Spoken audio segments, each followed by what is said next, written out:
Welcome everybody to lecture number 3 in antenna theory and application. Today we're going to present sort of like the theoretical base for like dealing with antenna in the analysis, and we start by just explaining the difference between analysis and synthesis. So analysis is when we are like given the sources and we are required to calculate the properties or the fields. So if I give the excitation, and if I'm given the excitation and I'm required to bring the radiation pattern or the radiated field, this is called the analysis. Synthesis is sort of like the other way process, when I give you the specification of the field or the radiation pattern, and I ask you to come up with the antenna design and the excitation. Of course, both of them is needed, and as usual in all the science, we learn the analysis first, then we learn the synthesis. The focus of this lecture, as I just said, is the mathematical basis or theoretical basis for the analysis. And in the analysis process, it is very common practice to introduce vector potential or auxiliary function. So instead of solving the problem directly, sometimes solving the problem indirectly is easier. Similar to the introduction of the scalar vector potential V in electrostatic and the vector magnetic potential A in magnetostatic. Also, we're going to use like auxiliary function for this sake in our analysis. So as I said, like sometimes solving the problem indirectly is easier than solving the problem directly. So solving here, I'm talking about the analysis problem where I am given the source, and we're going to talk about these two sources and come up with sort of integration to calculate the radiated field from the sources. This is the direct way. Sometimes it is easier to do it indirectly by calculating the auxiliary function A and F. We're going to introduce them shortly, and after having A and F, the auxiliary function, we go and calculate the E and H. So this is a second step, but it's sort of like an automatic step because it's a differentiation, while this step, the difficult one here or here, it's an integration, and we're going to talk about this shortly. It is important to like recognize this setup here and the convention for naming parts of the radiation problem. So in the radiation problem, as any electromagnetics problem, we have source and observation, and we have coordinate system. So we are required in analysis problem to calculate the radiation at the observation point, and we are given the source. So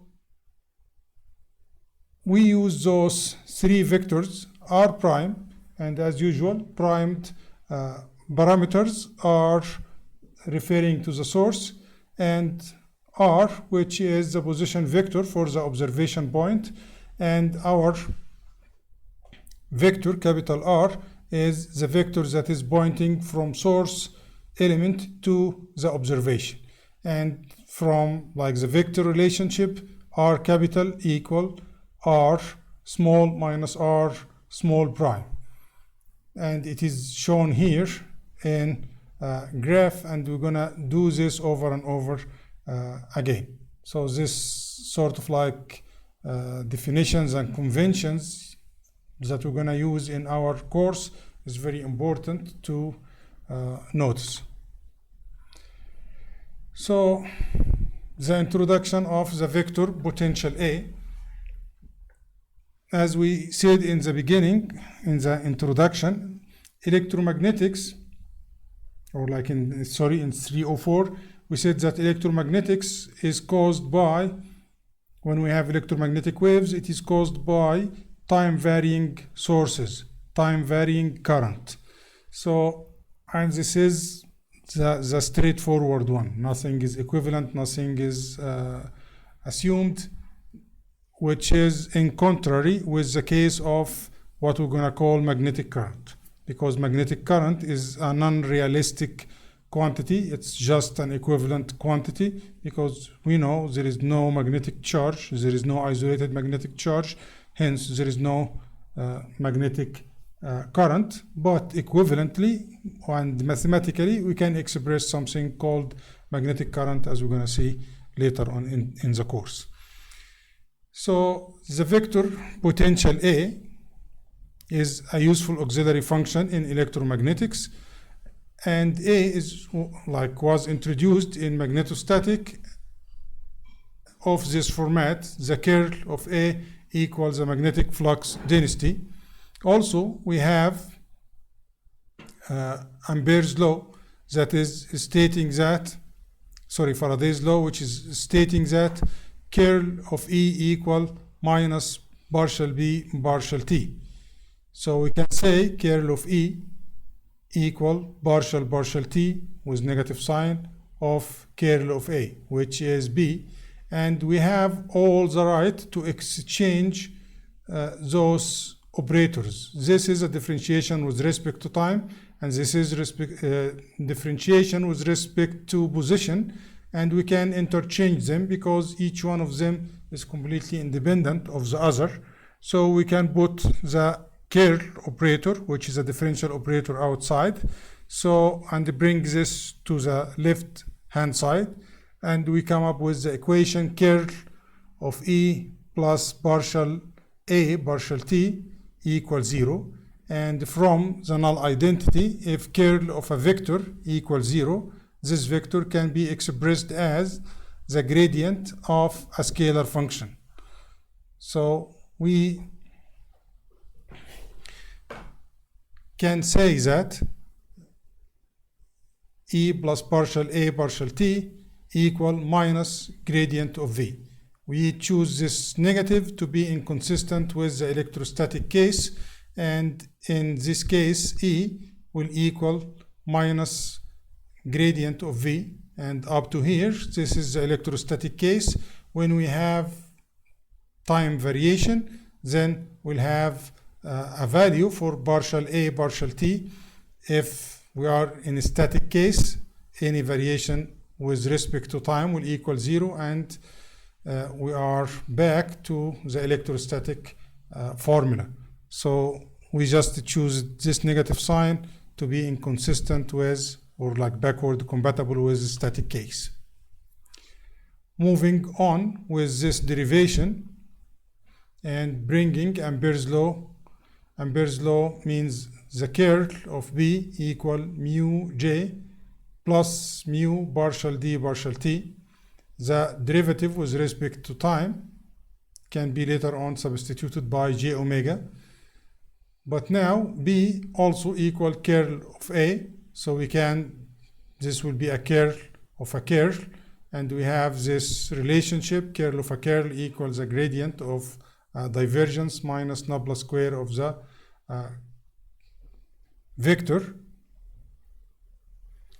So E, which is equal to minus gradient of V partial A partial T, we're gonna now substitute partial with respect to T by J omega. So we'll have this expression. E is substituted here, and we are coming up with this equation. Let us simplify like the equation and bringing terms together, and we are like getting this equation here. Okay, you can follow the derivation yourself. It's just like some algebra and moving terms left and right to get this format. And one thing that when we define B as a curl of A, this is not a full definition of the curve B, and Again, this is something from electrostatic. We did this before. And why is that? Because if B equals the curl of A, we can define a family of functions A prime. A prime can be any other function that equal the function A plus the gradient of another scalar function, gradient of alpha. So curl of A prime and curl of A equal one another because the curl of gradient of a scalar function is identically 0. So what is the meaning of that? The meaning of that is that we have a degree of freedom, similar to telling you that because curl is a differential operator, if I told you the function first derivative equal x, you would say, okay, the function would equal x square over 2 plus a constant. So this constant is a degree of freedom. Based on the boundary conditions, we can find this constant and we have like a full definition of the equation. Here, it's a similar case. We defined the curl in order to define a function, like we have curl of A equal B. To fully define a function, we must also define something related to the gradient of the function. So we have a degree of freedom, and there is a very famous derivation that's called Lorenz Conditions, where we take this parameter and say, okay, we have a degree of freedom on the divergence, and we're going to take this term here to equal 0, which means we're going to say the divergence of A equal minus G naught mu epsilon V. And V here is the electric potential.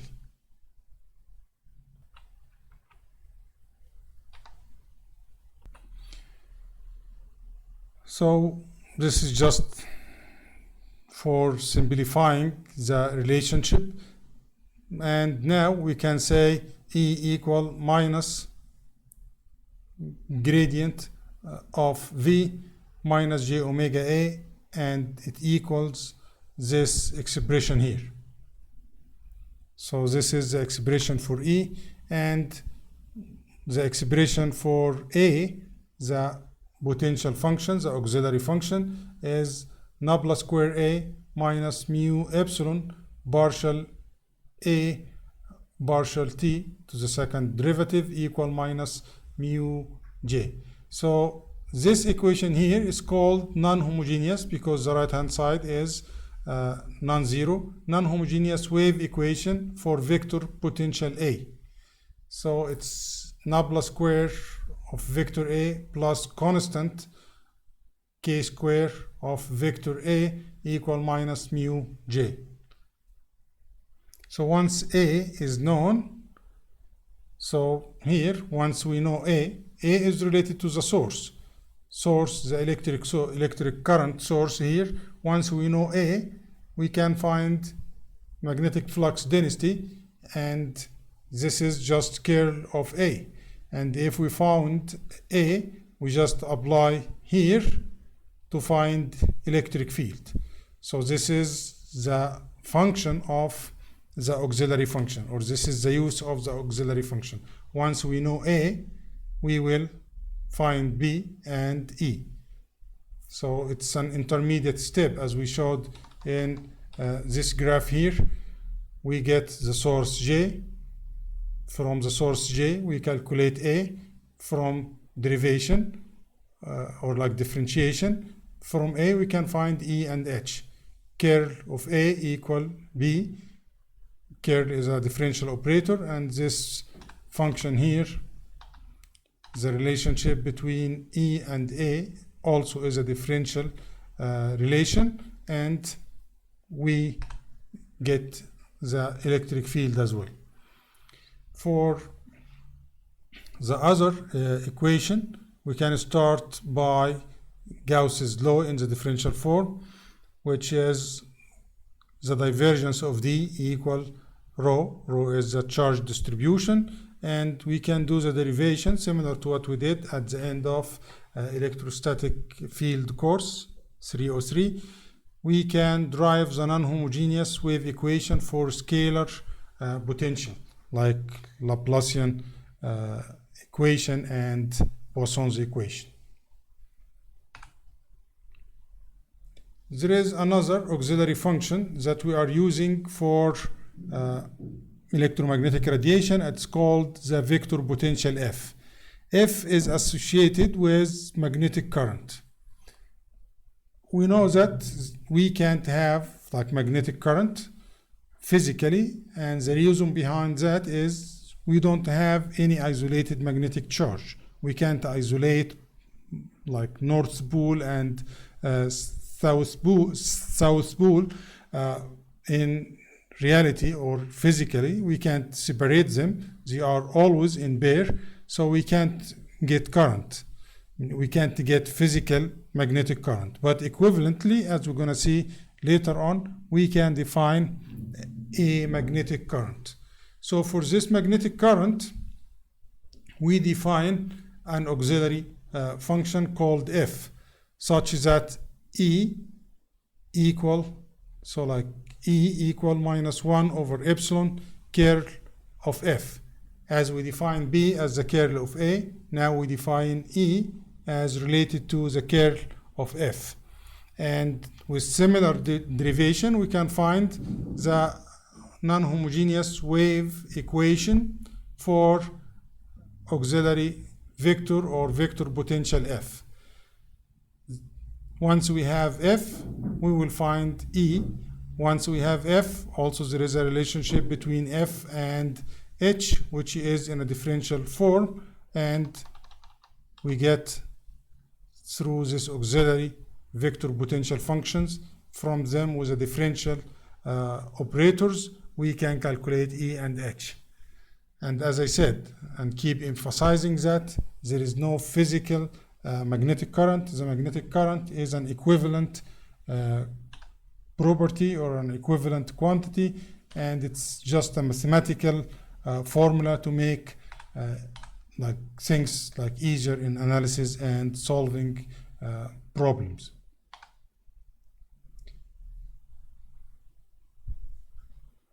Okay, and we did this before when we have this wave equation, non-homogeneous wave equation.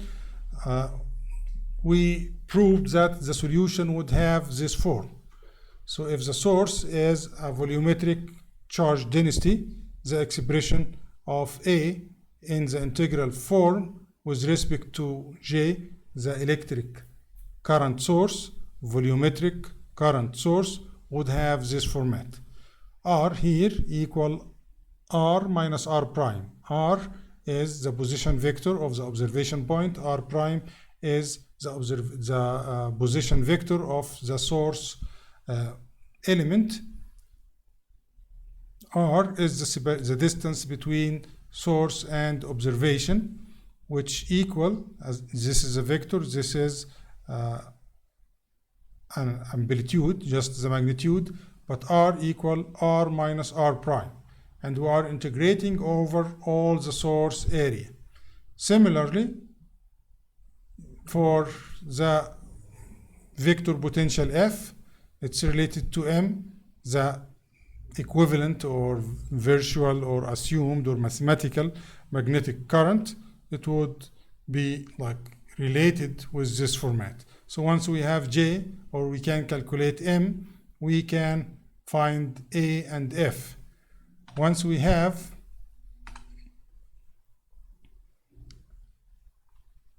once we have A or F, we can calculate the rest. And here we are just summarizing the steps.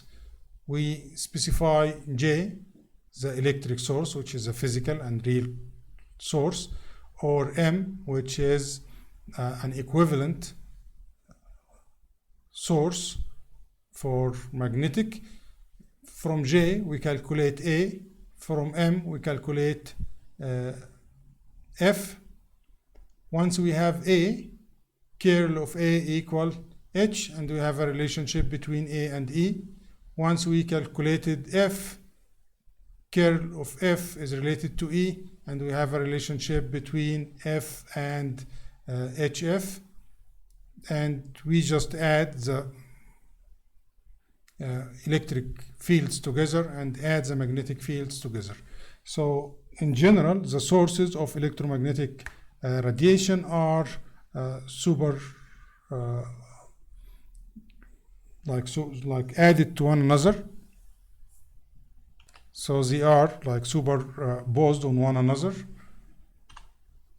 So if we have J, a volumetric current density, volumetric electric current density, its unit is ampere per meter square. And if we have M, which is a volumetric magnetic current density with units of volt per meter square, the auxiliary potential function A is related to J with this integral form, and we already expressed the differential forms.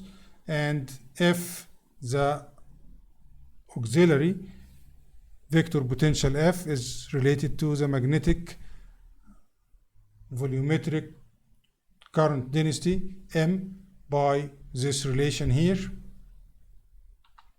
Once we have A, we can calculate the electric field and magnetic field caused by the electric current J. So from J we calculate A, from A we calculate E and H. If we have magnetic current, we calculate F from the magnetic current. Then from F we calculate E and H. Then we superimpose EA and EF to find the total current the total radiated electric field. Similarly, for H, we add the magnetic field caused by current J plus the magnetic field caused by the magnetic current M to find the total radiated magnetic field. So if we substitute the definition of EA, it will have this expression, and EF, it does have this expression, and we can do it like either this way or that way. But from A in general, from J we calculate A, from A we calculate EA and HA. And similarly for M we do the same.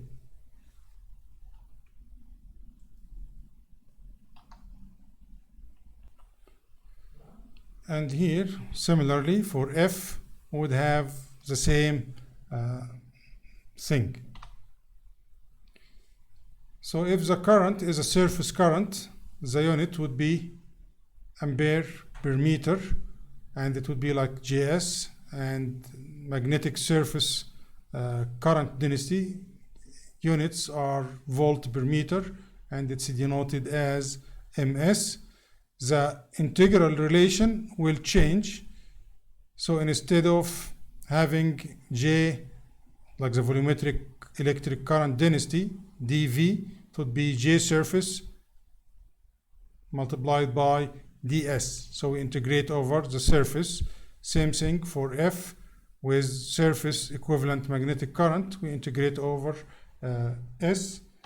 If we have things in like a wire or it's linear, the J will be I, the current with unit of ampere, M would be volt with the unit of volt, and the integration would be like I, E, the current, the linear current, dl, integrating over the contour, and integrating of Im, the linear magnetic current, over the contour as well. So we have like this is the equation for volumetric current density. Current here means both electric and the equivalent magnetic one. This is volumetric current density. This is the surface current density, and this is the linear current density. So here it is important to remember this again, because we're gonna use it frequently. In general, this is the general expression. We integrate over the source. We are using R, which is R small minus R small prime, which is this vector from element of source to the observation. And in general, we're dealing mostly with two kind of fields: the near field, which is the exact solution. And for the exact solution, R here equal R square plus R prime square minus 2R R prime cosine psi. And psi is the angle between R and R prime. Psi is the angle between this position vector and that position vector. So this angle here is psi. So this is very important because we'll have some manipulation on this one from one case to the other. So near field, we tend to solve those two problems sort of like exactly with no or very little approximation. When we go for the far field away from the antenna, and far field is denoted by going a distance from the antenna structure or from the source structure by 2d square over lambda. Lambda is the wavelength and d is the largest dimension of the antenna. So in this case, we'll have an approximation. So this case means that R is much larger than R prime. So in the far field, it's denoted by R larger than R prime. So when R is larger than R prime, we have two approximations. For the amplitude term, which is this term, we approximate 1 over R as 1 over R capital as 1 over R small, like this term here. But for the phase term, for this R, the approximation is different. Why? Because this term here, 1 over R, at larger distance from or large distance from the antenna, is not that sensitive.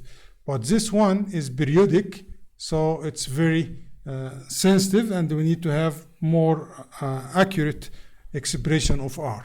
So we just use Taylor series. From Taylor series, we can just prove that R can be approximated as R small minus R prime cosine psi, where psi is the angle between R and R prime, the angle between the position vector to the observation and the position vector to the source element. So this R here will equal e to the minus j k r, which is constant with respect to the integration. We are integrating over the source, and this R is referring to the observation point, which is constant with respect to the source. R minus R prime cosine psi, so it will be plus e to the j k R prime cosine psi, and we are integrating over the whole like source contour or the source line, and we note here A, direction of the auxiliary function or the vector potential function A is the same as the linear current. And we have similar expressions for F, the vector potential F, which is getting its direction from the integration of the magnetic current flow over all the contour of the source. So for the amplitude term, we have like relaxed expression. So we have more approximation. For the phase term, because it's more sensitive, because it's periodic, we use like more accurate expression using Taylor series, Taylor expansion. So here, just to know how to apply, we are presenting a case for J, electric linear current without no magnetic current. The J is in the direction of AZ. The exact expression for A is here. Then the approximate expression for A is that we are integrating, so AR prime is in the direction of AZ. AR is in arbitrary position, and the dot product, the angle between the R prime and R, is cosine theta. We just substitute, and we have like 3 components in general for A, component in R, component in theta, component in phi, and most of the time we express radiation field in spherical coordinate system. With some derivation, you can refer to the book, we can prove that ER will equal 0. Why? Because in the far field, the radiated field is transverse electromagnetic, which means no component in the R direction. All the components are in the transverse direction, which is theta and phi. And we can do the derivation and find that the relationship between E and A is approximately minus j omega. And H, like once we have electric field, we can calculate H using this relationship, and it will equal this expression. Similarly, for H, HR, which is like along the direction of propagation, will equal 0 for the same reason. We just have transverse electromagnetic wave, and we can come up with the expression for H theta and H phi. All of this for just the case of J non-zero. There is an electric current source and no magnetic current source. Can do similar exercise for the case of no electric source in the presence of magnetic current source. Similar or like the same like approximation. We come up with the definition for F, and we'll have like 3 components in the far field. The radial component must equal 0.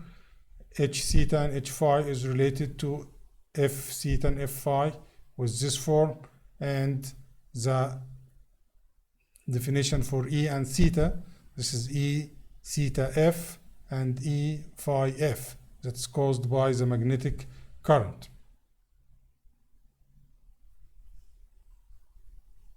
So these are the expression for far field H theta and H phi, E theta and E phi in the case of magnetic source. And as I said, if we have both electric source and magnetic source, we just do superposition of the 2 solutions and we are done. So there is like 2 other sort of theorems that is used in the analysis. Number 1 is the duality, number 2 is the reciprocity, and we're gonna go over them just lightly so that you are familiar with their name and you can like take a note of their derivation. And so like we'll go like not that deep on them. When we need them, we're gonna like bring them into our lecture. So duality is that, like we say, when 2 equations that describe the behavior of 2 different variables does have the same mathematical form, we are saying that those equations are dual equations. So if equation for x and equation for m does have the same mathematical formula, their solution will be identical. So we are saying those equations are dual equations. The quantities that are occupying identical positions in the formulas are called dual quantities. So many times we just solve for one problem and we use this solution to come up with the solution for the other property, similar to what we did for calculating the dependency or the integral relationship between the vector potential A and J. We got this if you review like electromagnetic waves 304. We did this and we come up with the expression of A as a function of J. So this is based on the duality. So here, if you look into the dependency of E and H on A and F for the case of electric current and the case of magnetic current, you will find that we have some duality. So you can say mu and minus epsilon are dual, EF and HA are dual, A and F are dual quantities, so on, so forth.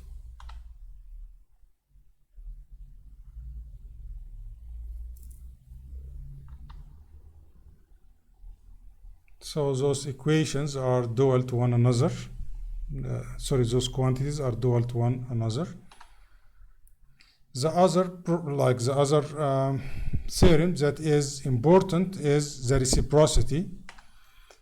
So reciprocity exists in many different fields. For example, here it exists in circuits. So if we have a source here, whatever network that we have here, mostly like a passive network, linear passive network, if we put potential here and we measure current, it is the same as if we put the source here and we measure the current here. So if we just do reciprocal exchange of I and V, we'll get the same expression or the same value if this network is linear and passive. So we would say that this is reciprocity theorem in circuits. In electromagnetics, we have reciprocity, which is called Lorentz reciprocity theorem. Its derivation is a little bit lengthy and complex, but it's good to know about it, and if you need to use it, it's lengthy but it's straightforward. So the idea, this is the mathematical derivation. The idea here, if we have like a volume with two sets of sources, source 1, J1, M1, source 2, J2, M2, the sources number 2 will generate some radiation field 2, sources 1 will generate radiation fields 1. Those fields are related to one another, to their sources, using this relation.